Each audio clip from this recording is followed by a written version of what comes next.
অভিনেত্রী উর্মিলা শ্রাবন্তী, প্রযোজনা প্রতিষ্ঠান আলফা আই স্টুডিওর স্বত্বাধিকারী শাহরিয়ার করিম ভূঁইয়া ও বিজ্ঞাপন নির্মাতা সৈয়দ গাউসুল আলমের সম্পদের হিসাব চাওয়ার কথা জানিয়েছে দুর্নীতি দমন কমিশন দুদক। রোববার দুদকের উপপরিচালক আক্তারুল ইসলাম সাংবাদিকদের বলেন, এনফোর্সমেন্ট অভিযানে পাওয়া তথ্য পর্যালোচনা করে এই সিদ্ধান্ত নেওয়া হয়েছে। নির্ধারিত সময়ে তথ্য সরবরাহ না করলে আইন অনুযায়ী ব্যবস্থা নেওয়া হবে।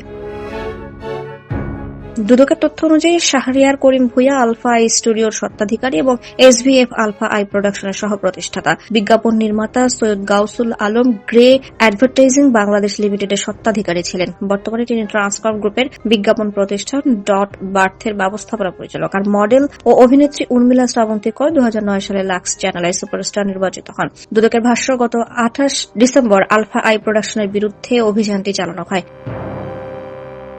চলচ্চিত্র নির্মাণের আড়ালে অবৈধ অর্থ লেনদেন, হুন্ডির মাধ্যমে অর্থ স্থানান্তর, আয় গোপন, কর ফাঁকি ও মানি লন্ডারিং এর অভিযোগে অভিযান চালানো হয়।